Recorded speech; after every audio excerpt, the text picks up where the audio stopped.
अस्सलाम वालेकुम dear students, आज हमने एक्सरसाइज 3.4 के क्वेश्चन नंबर 6 और क्वेश्चन नंबर 8 को डिस्कस करना है। तो देखिएगा स्टूडेंट्स, क्वेश्चन नंबर 6 की स्टेटमेंट क्या है। Show that a minus A का कॉन्जुगेट और ए कॉन्जुगेट का ट्रांसपोज इज स्क्यू सिमेट्रिक। हमने क्या शो करना है, हमने a माइनस ए का कॉन्जुगेट और उसके ट्रांसपोज को स्क्यू सिमेट्रिक शो करना है। ठीक है, अब ये जो है ये स्क्यू सिमेट्रिक कब होगा, ये उस वक्त स्क्यू सिमेट्रिक होगा जब a माइनस ए कॉन्जुगेट और उसका ट्रांसपोज इस होल का कॉन्जुगेट लिया जाए और ट्रांसपोज लिया जाए और वो किसके बराबर आ जाए, minus into a minus A conjugate उसके ट्रांसपोज की। यानी क्या मतलब है कि अगर इसका कॉन्जुगेट लिया जाए और इसका ट्रांसपोज लिया जाए और दोबारा आपके पास माइनस ये वाला फंक्शन आ जाए, माइनस ये वाला मैट्रिक्स आ जाए, तो आप इसको क्या कहते हैं, स्क्यू हॉर्मिशन मैट्रिक्स। ए क्या है आपके पास, अयोटा, 1 प्लस अयोटा, 1 माइनस का अयोटा। सो कॉन्जुगेट का ये मतलब होता है जब भी किसी मैट्रिक्स का कॉन्जुगेट लिया जाता है, कॉन्जुगेट जो होता है वो हमेशा कॉम्प्लेक्स इंट्रीज का होता है, रियल का कॉन्जुगेट नहीं होता। यानी कॉन्जुगेट जो है वो अयोटा को चेंज करता है, अयोटा के साइन को चेंज करता है। मतलब है अगर अयोटा पॉजिटिव का है तो उसको नेगेटिव बना देगा और अगर नेगेटिव है तो उसको पॉजिटिव बना देगा। जब भी हम अयोटा फॉर्म वाले क्वेश्चंस का कॉन्जुगेट लेते हैं तो वो उनके साइंस को चेंज कर देता है। जैसा कि ये आपके पास अयोटा 1 प्लस अयोटा 1 और माइनस का अयोटा है, जब हम इसका कॉन्जुगेट ले रहे हैं तो सारे साइन चेंज हो गए। ये माइनस का अयोटा हो गया, ये 1 माइनस का अयोटा हो गया, 1 और ये माइनस का अयोटा। यानी 1 और रियल नंबर पे कोई भी इसका असर नहीं होता। ठीक है, रियल नंबर वैसे रहते हैं, अयोटा वाली फॉर्म चेंज हो जाती है। अब आपके पास एक कॉन्जुगेट भी आ गया है, अब आपने इसका ट्रांसपोज फाइंड करना है, तो इसका ट्रांसपोज लेंगे तो आपके पास ये आ जाएगा। अब आपके पास ए भी आ गया है, एक कॉन्जुगेट और इसका ट्रांसपोज भी आ गया है, तो दोनों का डिफरेंस क्या है कि ए कॉन्जुगेट का डिफरेंस है। सही है, तो हमने क्या करना है, अब हमने फाइंड करना है ए माइनस ए का कॉन्जुगेट और इसका ट्रांसपोज, यानी ए माइनस ए का कॉन्जुगेट इसका ट्रांसपोज। ए में से हमने जब इसको माइनस किया इस कॉलम को, तो आपके पास ये वाली एंट्रीज आ रही। ये वाली एंट्रीज क्या है, 2 अयोटा अयोटा अयोटा माइनस का 2 अयोटा। ठीक है, यानी आपके पास ए माइनस ए का कॉन्जुगेट ट्रांसपोज क्या आ रहा है, 2 अयोटा अयोटा माइनस का अयोटा, सॉरी अयोटा और माइनस का 2 अयोटा। अब हमने इसी मैट्रिक्स को क्या शो करना है, इसी मैट्रिक्स को हमने स्क्यू हॉर्मेशन शो करना है। सो स्क्यू हॉर्मेशन शो करने के लिए हम पहले इसका कॉन्जुगेट लेंगे और कॉन्जुगेट लेके इसका ट्रांसपोज लेंगे। कॉन्जुगेट और ट्रांसपोज लेने के बाद अगर इसका आंसर इसी मैट्रिक्स के नेगेटिव के इक्वल आ जाए तो वो क्या होगा, स्क्यू हॉर्मेशन होगा। मतलब अगर माइनस इससे मल्टीप्लाई किया जाए तो आपके पास दोबारा यही मैट्रिक्स आ जाए, तो उस वक्त ये मैट्रिक्स जो होगा वो क्या होगा, स्क्यू हॉर्मेशन होगा। अब क्या करना है, हमने इस मैट्रिक्स का क्या लेना है, कॉन्जुगेट और ट्रांसपोज। सो देखिए इस मैट्रिक्स का हमने कॉन्जुगेट लिया। ठीक है, ये बार का निशान जो है ये बार भी कहते हैं और इसको कॉन्जुगेट भी कहते हैं। ठीक है, ये हमने लिया और साथ में ट्रांसपोज है। तो जब बार की अलामत को खत्म करते हैं, कॉन्जुगेट की अलामत को खत्म करने के लिए हमें क्या करना होगा, जहां पे अयोटा है वहां पे उसके साइंस को चेंज करना है। यानी यहाँ पे 2 अयोटा है तो माइनस 2 अयोटा बन जाएगा, अयोटा है तो माइनस का अयोटा बन जाएगा, और अयोटा है माइनस का अयोटा, और माइनस का 2 अयोटा है तो प्लस का 2 अयोटा। ये देखें ये बन गया, ओके हो गया। अब इसका ट्रांसपोज लेना है। ट्रांसपोज क्या मतलब है कि इस रो को हमने कॉलम में चेंज करना है और इस रो को भी कॉलम में चेंज करना है।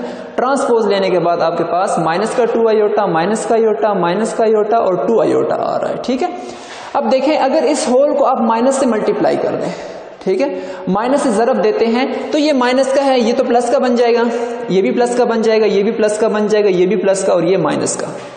अब देखें, इसको देखें और इसको कंपेयर करें। माइनस से मल्टीप्लाई करने के बाद जब हम इसको माइनस से मल्टीप्लाई करते हैं तो क्या हो जाएगा, ये वाले अगर इसको माइनस से मल्टीप्लाई किया जाए, अगर इसको माइनस से मल्टीप्लाई करते हैं तो ये भी माइनस हो जाएगा, ये भी माइनस का और ये भी माइनस का, जबकि ये प्लस का बन जाएगा। ये देखें, और ये एंट्री सेम आ रही है।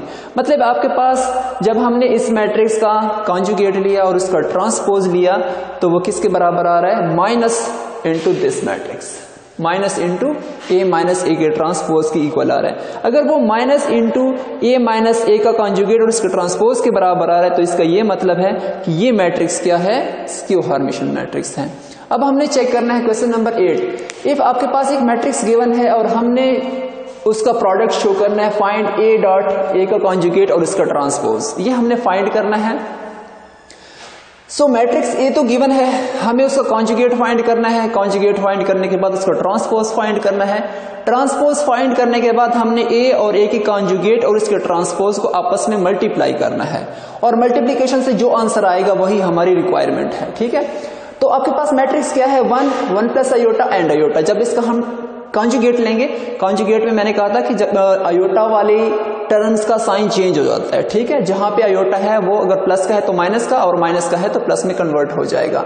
सो ये 1 ये प्लस का अयोटा माइनस का अयोटा में हो जाएगा, ये भी प्लस का है तो ये भी माइनस में हो जाएगा। अब जब हम इसका ट्रांसपोज लेंगे तो ये क्या हो जाएगा, 1 माइनस अयोटा और माइनस का अयोटा। अब इस कॉलम को और इसको हमने क्या करना है, इस मैट्रिक्स को और इस मैट्रिक्स को मल्टीप्लाई करना है। सो ए डॉट ए का कॉन्जुगेट और इसका ट्रांसपोज, ये ए मैट्रिक्स है, ये ए का कॉन्जुगेट और इसके ट्रांसपोज का मैट्रिक्स है, दोनों को मल्टीप्लाई करना है। मल्टीप्लिकेशन मैंने आपको बता दी थी प्रीवियस लेक्चर्स में कि मल्टीप्लिकेशन कैसे करते हैं, फर्स्ट रो फर्स्ट कॉलम से करते हैं, फर्स्ट रो को फर्स्ट कॉलम से, फिर फर्स्ट रो को सेकंड कॉलम से, फर्स्ट रो को थर्ड कॉलम से, फिर इसी तरह सेकंड रो को फर्स्ट कॉलम से, सेकंड रो को सेकंड कॉलम से और सेकंड रो को थर्ड कॉलम से, फिर थर्ड रो को फर्स्ट कॉलम से, थर्ड रो को सेकंड कॉलम से और थर्ड रो को थर्ड कॉलम से। आफ्टर मल्टीप्लिकेशन आपके पास क्या आएगा, 1 माइनस अयोटा माइनस का iota 1 plus iota, 1 minus iota into 1 plus iota minus का iota into 1 plus iota, iota into 1 minus iota और माइनस अयोटा स्क्वायर। अब स्टूडेंट्स देखें, आपको फार्मूला पता है कि a plus b into A minus b is equal to किसका होता है, ए स्क्वायर माइनस का बी स्क्वायर। सो देखिए यहाँ पे 1 माइनस अयोटा और 1 प्लस अयोटा है तो इसको हम लिख सकते हैं 1 माइनस अयोटा का स्क्वायर, जो कि हमने लिखा 1 माइनस अयोटा का स्क्वायर, यहाँ पे मैंने इसको लिख दिया। ठीक है, अब देखें जहां पे माइनस अयोटा स्क्वायर है, minus iota square is equal to होता है 1 के, iota square is equal to 1 और minus iota square is equal to plus का 1 होता है। सो जहां पे माइनस का अयोटा स्क्वायर है वहां पे हमने क्या पुट करना है, प्लस का 1, और जहां पे अयोटा का स्क्वायर आ रहा है वहां पे क्या हमने पुट करना है, माइनस का 1। सो देखिएगा यहाँ पे माइनस का अयोटा स्क्वायर है तो वहां पे प्लस पुट करना है, यहाँ पे भी माइनस अयोटा स्क्वायर है तो यहाँ पे हमने प्लस पुट कर दिया, यहाँ पे माइनस का अयोटा स्क्वायर है तो यहाँ पे भी प्लस पुट कर दिया, और यहाँ पे माइनस का अयोटा स्क्वायर है तो यहाँ पे भी प्लस पुट कर दिया।